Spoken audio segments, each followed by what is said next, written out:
आलसी ब्राह्मण। एक बार की बात है, एक गांव में एक ब्राह्मण रहता था। वह सुबह उठता, नहाता, पूजा करता, खाना खाता और फिर सो जाता था। उसके पास किसी भी चीज की कमी नहीं थी। एक बड़ा खेत, खाना पकाकर देने वाली एक सुंदर सी पत्नी और 2 बच्चों का अच्छा परिवार था। सब कुछ होने के बाद भी ब्राह्मण के घर वाले एक बात से बहुत परेशान थे। वो बात यह थी कि ब्राह्मण बहुत आलसी था। वो कोई भी काम खुद नहीं करता था और दिन भर सोता रहता था।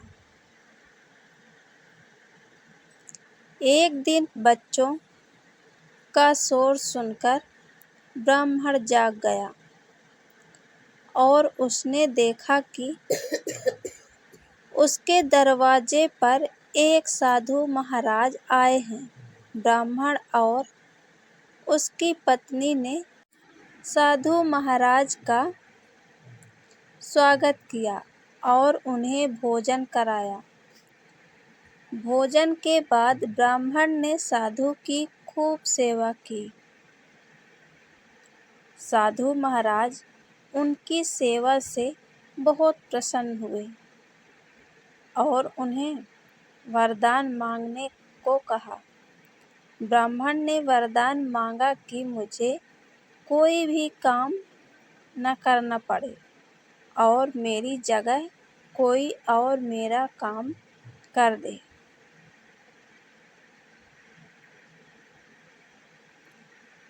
तब साधु उसे वरदान में एक जिन्न देते हैं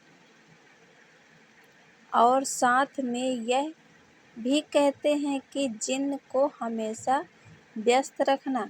अगर उसे काम नहीं दिया तो वो तुम्हें खा जाएगा। वरदान पाकर ब्राह्मण मन ही मन बहुत खुश हुआ और साधु को आदर के साथ विदा किया। साधु के जाते ही वहाँ एक जिन्न प्रकट हुआ। पहले तो ब्राह्मण उसे देखकर डर जाता है, लेकिन जैसे ही वो ब्राह्मण से काम मांगता है, तब ब्राह्मण का डर दूर हो जाता है और वो उसे पहला काम खेत जोतने का देता है। जिन्न वहाँ से गायब हो जाता है और ब्राह्मण की खुशी का ठिकाना नहीं रहता। कुछ ही देर में जिन्न फिर आ जाता है और बोलता है कि खेत जोत दिया, दूसरा काम दीजिए। ब्राह्मण सोचता है कि इतना बड़ा खेत इसने इतनी जल्दी कैसे जोत दिया। ब्राह्मण इतना सोच ही रहा था कि जिन्न बोलता है कि जल्दी मुझे काम बताओ, नहीं तो मैं आपको खा जाऊंगा।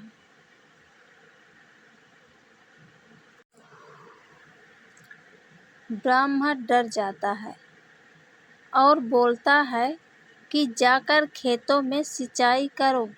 जिन्न फिर वहाँ से गायब हो जाता है और थोड़ी ही देर में फिर आ जाता है।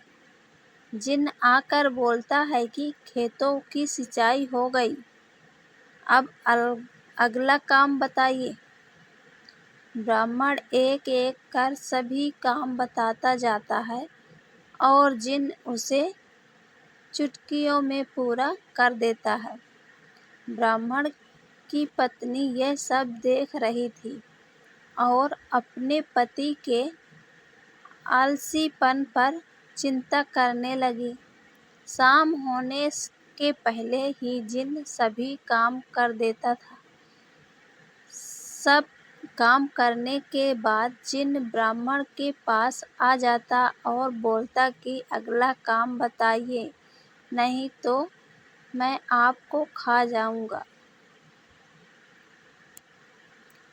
अब ब्राह्मण के पास कोई भी काम नहीं बचा जो उसे करने के लिए कह सके। उसे चिंता होने लगी है और वह बहुत डर जाता है। जब ब्राह्मण की पत्नी अपने पति को डरा हुआ देखती है तो अपने पति को इस संकट से निकालने के बारे में सोचने लगती है। वह ब्राह्मण से बोलती है कि स्वामी, अगर आप मुझे वचन देंगे कि आप कभी आलस नहीं करेंगे और अपने सभी काम खुद करेंगे, तो मैं इस जिन्न को काम दे सकती हूँ। इस पर ब्राह्मण सोचता है कि पता नहीं यह क्या काम देगी। अपनी जान बचाने के लिए ब्राह्मण अपनी पत्नी को वचन दे देता है। इसके बाद ब्राह्मण की पत्नी जिन्न से बोलती है कि हमारे यहाँ एक कुत्ता है, तुम जाकर उसकी पूंछ पूरी सीधी कर दो। याद रखना, उसकी पूंछ एकदम सीधी होनी चाहिए। जिन्न बोलता है कि अभी यह काम कर देता हूँ। यह बोलकर वह वहाँ से चला जाता है। लाख कोशिश के बाद भी वह कुत्ते की पूंछ सीधी नहीं कर पाता और हार मान लेता है। हार कर जिन्न ब्राह्मण के यहाँ से चला जाता है।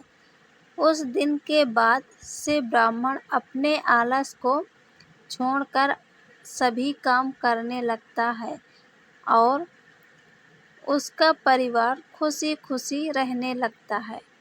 कहानी से सीख, हमें कभी आलस नहीं करना चाहिए। आलस करने से हम मुसीबत में फंस सकते हैं। इसलिए हमें आलस छोड़कर अपना काम खुद ही करना चाहिए।